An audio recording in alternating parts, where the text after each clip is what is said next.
You need to know this. Wisconsin Governor Scott Walker dropped out of the race earlier today, leaving 15 candidates in the run for the Republican nomination. His announcement comes a week or so after Perry left the race, and just one day after presidential frontrunners Donald Trump and Dr. Ben Carson stopped by Meet the Press, where they both worked hard to capture the Islamophobic vote within the Republican Party. First up was Donald Trump on the phone with Chuck Todd, who was already courting the Islamophobes since a campaign event last week, when Trump said he would look into dealing with the problem of Muslims in America. Take a look at his response to Chuck Todd's question about that incident. Well, I feel strongly the Muslims are excellent. I know so many Muslims that are such fabulous people, but there is a problem. I mean, there is no question about it. And, you know, we can be politically correct and we can say there is no problem whatsoever. But the fact is there is a problem with some, and it's a very severe problem, and it's a problem that's taking place all over the world. But the Sunday morning right-wing fright fest wasn't over yet, because Ben Carson was up next to talk to Chuck Todd.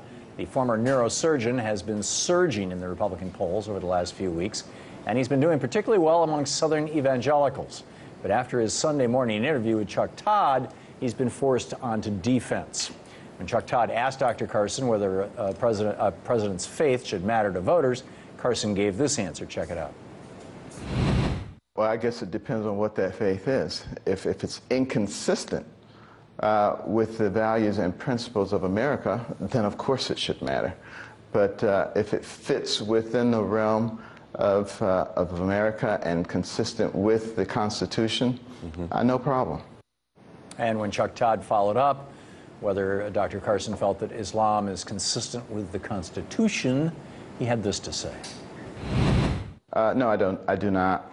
I would not advocate that we put a Muslim in charge of this nation. I absolutely would not agree with that. Dr. Carson apparently is not familiar with the Sixth Amendment to our Constitution, where our founders wrote, "No religious test shall ever be required as a qualification to any office or public trust under the United States."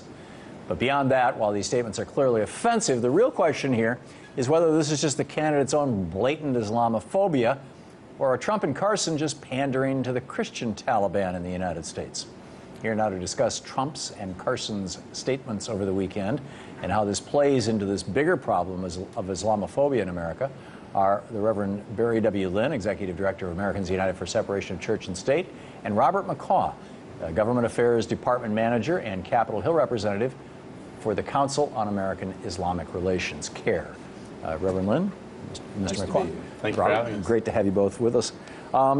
Congressman Keith Ellis, the first Muslim and one of two now sitting in the House of Representatives, but the first elected to Congress. He's out of the country right now, but he wrote a statement that said, and I quote, "For Ben Carson, Donald Trump, or any other Republican politician to suggest that someone of any faith is unfit for office is out of touch with who we are as a people. It's unimaginable that the leading GOP presidential candidates are resorting to fear-mongering to benefit their campaign, and every American should be disturbed that these national figures are engaging in and tolerating blatant acts of religious bigotry." Reverend Lynn, your thoughts on Keith Ellison's statement? I mean, it's a great statement, and I wish that we had seen even more high-profile Democrats seeking the presidency come out with using those words, bigotry, reminding us that George Washington said this was a country that would give bigotry no sanction. I didn't hear those really tough comments coming from people in the other principal party. But what Ellison said, and of course Ben Carson said that, oh, of course you can elect Muslims to Congress, but not to the presidency, clearly doesn't understand what the Sixth Amendment is. And ironically, this is a guy who doesn't really understand the Constitution either, because he constantly refuses to affirm the decisions of the United States Supreme Court as the law of the land. He doesn't believe their definition of marriage is acceptable. He doesn't accept their idea of privacy when it comes to reproductive matters. So Mr. Carson is one heck of a guy to say somebody else doesn't understand the Constitution. Giving a bad name to brain surgeons? He might. He might. Actually, well, it's a long one. Anyway, Robert Kerr has asked Dr. Carson to step out of the race. I believe. Yes, today, this morning, we held a press conference with a number of Muslim leaders from across the area, and we called on Ben Carson to withdraw from this race. He has shown that his views are actually incompatible with the U.S. Constitution. Islam, being Muslim, it's not incompatible with the Constitution, but if Ben Carson wants to uphold U.S. law, then he knows that there is no religious test for office, and that includes the office of the presidency, and Ben Carson's views are contradictory to that. Right. In fact, Robert, I went over and looked at the Wikipedia page for the treaty with Tripoli back in the John Adams administration. George Washington started the negotiations, which says in no way is America based on Christianity.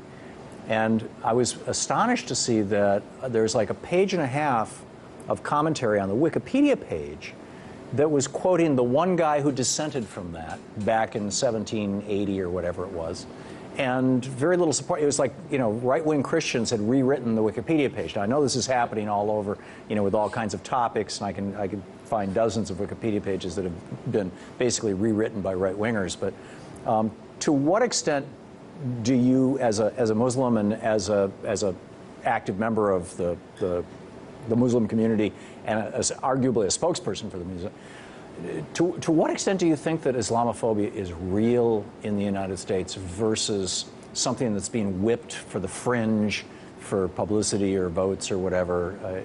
I realize obviously it's real, but how big? How big is it? This year, in the first 6 months that CARE was tracking, we've seen more hate crimes and attacks against Muslim houses of worship than we saw all of last year. The threat is real. The FBI has issued a recent memo stating that there's a real threat from right-wing militias targeting Muslim houses of worship. So there's a real threat of violence facing the community. We had a Sikh man recently attacked, and while he was beaten, being said, Osama bin Laden, go home. So the threat is there. Now, I want to say that I was shocked by Ben Carson's comments, but just last Thursday, Donald Trump refused to answer a question about how will we get rid of Muslims, addressing the Muslim problem at one of his recent campaign stops. All he could say was, I will look at that, because he was too afraid to offend the fringes of the Republican Party that hold anti-Muslim Islamophobic views. Nearly all candidates, with the exception of a few, Rubio, Christie, Fiona, they have all expressed anti-Muslim views at some point during this election. Even Jeb Bush has hired an anti-Muslim advisor, Jordan Sekulow, who has also said that Muslim beliefs and views are not compatible with the U.S. Constitution. And so it's a race to the bottom with the Republican Party, and they're just trying to get that lowest common denominator vote. What we've seen in past elections, though, in the past 2012 election, when you have candidates like Herman Cain or Bachmann that make anti-Muslim comments, or Newt Gingrich, that these are some of the first people to lose in the primary elections, because when you need to be president, when you're running to be president of the United States, you have to run as a uniter, not a divider. Yeah. One would hope. Barry Lynn, the latest poll just came out today from John Zogby, has Donald Trump up 2 points, and you know, really leading the pack since the debate. I guess one of the first serious polls since the debate. To what extent is the Christian Taliban in America real? No, it's absolutely real, because ever since they started to do polling on who considers themselves part of the so-called religious right, it's a pretty persistent number, 20 to 22%.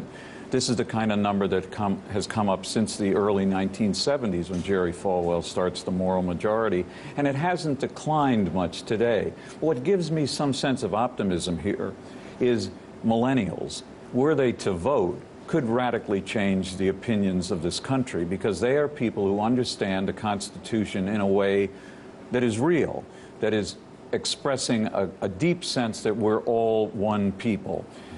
This is not the Constitution that John Boehner found in his sock drawer that he keeps talking about. It's the real Constitution. And when it comes to explanations or an affection for people at the local level, these young people know. They know Muslims, they know gay people, This is not theoretical. They know that all of these people are not their enemy. And again, if they came out and voted in larger numbers than they did in the midterm elections, they could dramatically change the culture of elections and the culture of the country. The problem is you have to get them convinced that they really can change the politics around them. Yeah, we have a little less than a minute left. Do you see that happening, Robert? The young people are saying, you know, this is bigotry, whereas older people might say, what, just be bigots? American Muslims are not alone. When you go onto a college campus and you talk about MSA events where they're decrying bigotry, we see other people joining them. Millennials are the future of this country's voting electorate, and they see a lot clearer than the previous generation. Yeah, I think you're both right. Gentlemen, thank you so much for being with us. Thank you. It's great talking to you.